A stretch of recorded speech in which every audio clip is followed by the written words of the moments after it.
In 2009, the nation celebrated the birthday of Dr. Martin Luther King Jr. with a sense of hope because of the election of the first African American president, Barack Obama.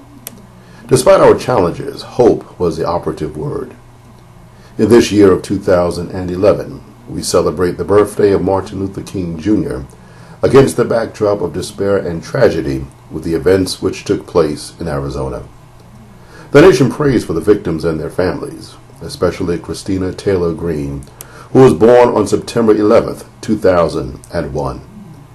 It would be unfair to blame one person's words for the actions of another, yet it does provide us an opportunity, albeit tragic, to have a national discussion about the public speech of political leaders elected or formerly elected.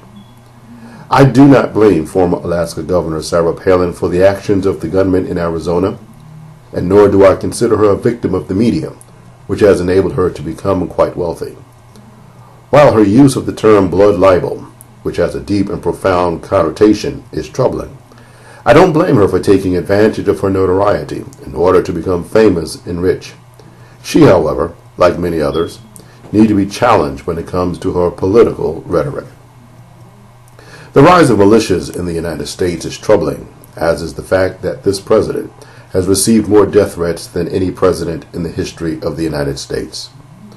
Those whose public rhetoric is used to create a culture of hate for their personal agendas, to sell books or raise ratings, must be challenged. Dr. King was a man of righteous anger, but he did not let his righteous anger lead him to hate speech, antagonizing speech, or divisive speech. Dr. King's words led us to a higher calling, a higher sense of who we are and who we could be. His calling was not about self-aggrandizement, but about the beloved community. The words of Martin Luther King Jr. provided us with a sense of hope and presented us with a challenge to live up to the promise of this nation. The words of Martin Luther King Jr., I have a dream. We as a people shall get to the promised land. The content of our character and not the color of our skin. Caught up in an inescapable network of mutuality. Provided a new political and social context for America to live up to. He created a standard for public leaders to live up to. By comparison, there are public leaders, elected and otherwise, who engage in rhetoric meant to foment an atmosphere of hate, fear, and anger by appealing to the worst in us rather than the best in us.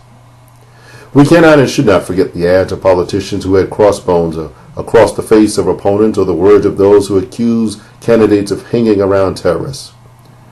Now, we as a nation must protect free speech, and yet this is the time when we must also call upon our public officials and leaders to use their public platform to appeal to the best of us and lift us up.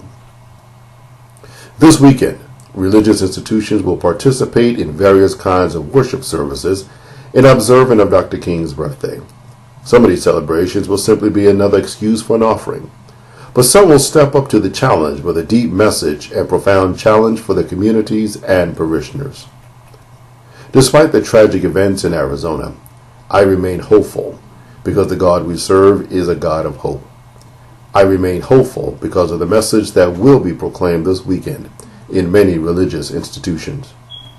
As Dr. King was an ordained Christian pastor, we as the church honor him not by the songs we sing, the money we collect, the robes we wear, but by the challenge we make to our parishioners, our communities, our denominations, and our nation, the opportunity to live our lives according to a higher standard and a higher calling.